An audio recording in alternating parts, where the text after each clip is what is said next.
What's up, everybody? It's the Best Spot Kid Smooth, and I'm back with another video. And today we're going to be talking about Cronos: The New Dawn. Yes, I'm finally able to do the review. If you guys have been following my channel, been watching me over the last week, I did 6 streams, and I played Cronos: The New Dawn in its entirety. You guys got my raw reaction, reaction and impressions of this game in real time. I loved it. I even had like an 8-hour stream. Took me 19 hours to beat the game, and I just started my new game plus, but now I'm able to sit down, think about it, and actually give like my true thoughts on this game, and I'm looking forward to sharing with you guys. So let's get it, man. So let's start with gameplay. Cronos: The New Dawn, man, it nails that moment to moment gameplay, man. The game feels very heavy. I like that the controls are tight. Now there are some things for a game like this. You know, this game heavily relies on precision shots, smart, timely shots, because everything is about like limited resources. And it also borrows that gameplay loop from Dead Space, meaning shoot off limbs and try to, you know, execute them, stomp them down with your feet or whatnot. But where it falls short is melee is not a good option at all, especially when you run out of ammo, and you will run out of ammo, and you kind of have to fight for your life, and your fists or that big ass armor suit, that the fist is not an option. It's just not an option. I've tried and failed many times. It's usually just meant to use as a stomp to sort of like, you know, finish off the creatures in this game. But I think that's where it falls, because I feel like we're a game where ammo and guns are limited, you know, your other options has to be just as strong or even stronger in this case. So that's where I feel like, you know, a little bit unbalanced, but I can't deny the gameplay loop is fun. I like it. Yeah, I enjoyed playing through and going through the motions of the game. But they have awesome level design, awesome layouts. Yeah, level design, structures, world building, even just the miniature puzzles and that you have to do on the fly just to get from access point to access point. I love the gameplay of this game. I mean, I really have no complaints about it. Outside of some of the combat, it kind of gets, you know, a bit unfair. As far as graphics and performance, it looks dope. You guys saw it, man. It's an awesome looking game. The graphics are amazing. The environments are layered with detail. The lighting sells mood, and the animations are fluid. Particle effects, even like everything from even like really the sound, the flickering lights when, you know, enemies are approaching, or when you realize, you know, you're not alone. They do a little bit just different things with the environment, like distant sounds or things like dropping, the screen like flickering, the music, the enhancements, the changing in the music, the little, sometimes it could be just as subtle. They just did a lot of things to sort of to sell the entire experience. So as far as like, you know, the graphics, the performance is even good too. The performance, it runs, you know, I played in performance mode. There is a quality mode. Is there? Yeah, there's a quality mode. I don't think I bothered playing in it. I did play in performance mode, plays well. However, I did run into a couple crashes, even live on stream. I think during the time I streamed it, I've crashed. I had to have crashed at least 2 or 3 times. Played again a new game plus, ran into a crash where I would when playing on the Xbox, it just crashes to the dashboard. Not sure what's going on with that. Hopefully the game receives a patch. I don't know how often it's been reported. Story and world building, again, the story, without any spoilers, they did a good freaking job. They did a good job with the story. You are a traveler. You're trying to figure out what happened.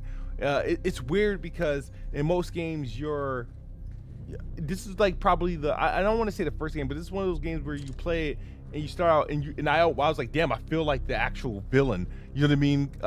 But as time moves on, and the story opens up and you start to uncover things, start to unravel, secrets starts to get exposed.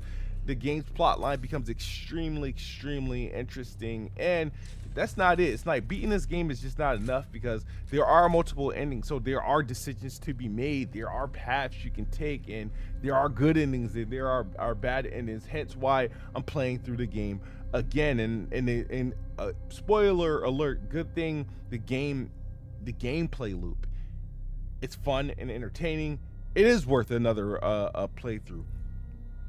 Sound and music, told you guys, it's really the music and just the sound effects sells it.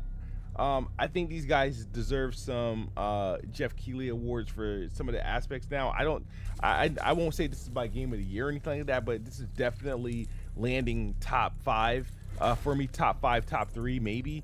For games that I played this year, I've definitely had a great deal of time, and I do appreciate everything that went in this game, because I feel like every aspect of this game that they tried to perfect, I feel like they hit just high marks. Gameplay, they did it. Story, they did it. The sound and atmosphere and music, they did it. Graphics, they did it. So like, again, the low marks are just like some of the things I have to nitpick, like the boss fights. The boss fights are good, but they lose their what's the word I'm looking for? They lose their shock value, because they start to become repetitive and you start to fight the same sort of bosses. I thought they kind of dropped the ball on there. The enemy types, there's only about like maybe what feels like 2 or 3 enemy types. So you kind of, once you are introduced to them all relatively soon, so there's not a lot of new things to see or new things to experience. It seems, but it's okay, you know what I mean? It doesn't overstay its welcome or anything like that, but these are things that, you know, I noticed, and I feel like it more so became a problem in the boss fights versus the regular enemies, because I understand what's going on. These people are being infected and they turn it into like a different form of a zombie, right? Essentially, so they all kind of like look the same, and they just look like just mutated like beings and organisms and stuff like that. But overall, again, there could have been a little bit more diversity there, and I feel like that's where it's lacking, if I had to be brutally honest. The thing I do want to comment though about this game being what it is, and it being focused on managing resources, managing your shots. I hate when games if you're gonna do that, you know, they make the enemies very bullet spongy.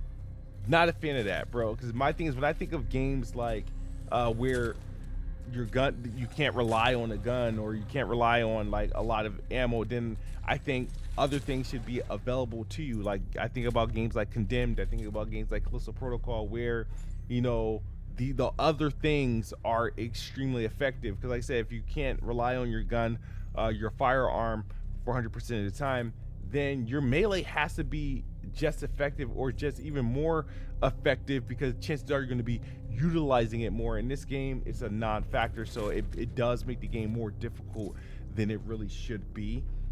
So I've had rough encounters, which is, you know, they're on stream. Again, as far as performance, I said performance was great. Outside of the crashes, I had like, again, 3 crashes. There are some texture issues every now and then. Sometimes it you know, texture popping happens. It's a bit delayed. But at the end of the day, you guys want to know, I mean, should you play it? You know what I mean? My recommendation is absolutely. I think this is one of the best games. This is Bloober Team's best game to date. So I know Bloober Team they did Blair Witch, they did Observer, they did Layers of Fear 1 and 2. They did The Medium, they did Silent Hill 2 remake. This is by far, my opinion, their best game, and I'm happy. I've been watching them. I enjoyed The Medium. I want to try Silent Hill 2 remake, but this takes the cake for me. If you're into action adventures, if you're into like psychological thrillers, if you enjoy Dead Space, if you enjoy Callisto Protocol, those are like I recommend this game. I definitely recommend this game, especially if you like Callisto games like Callisto Protocol. The combat, the way the combat feels, The art direction, the atmosphere, the audio effects, they nailed it. The cons of the game is the enemy variety, it's uneven boss design, and the crashes that I experienced. So that's where it lost points for me. So my final score on this is an 8.5 out of 10. It is a recommend. It's a high recommend. My verdict is it's a bold, polished adventure with rewarding combat, striking art direction, but it is slightly held back by repetitive foes, uneven boss design, and stability issues. When it hits, it really hits. So I do have to recommend. Those cons that I did come across, they're not enough to stop me from playing it, and it definitely didn't stop me from playing it again. That's my review of Cronos: The New Dawn.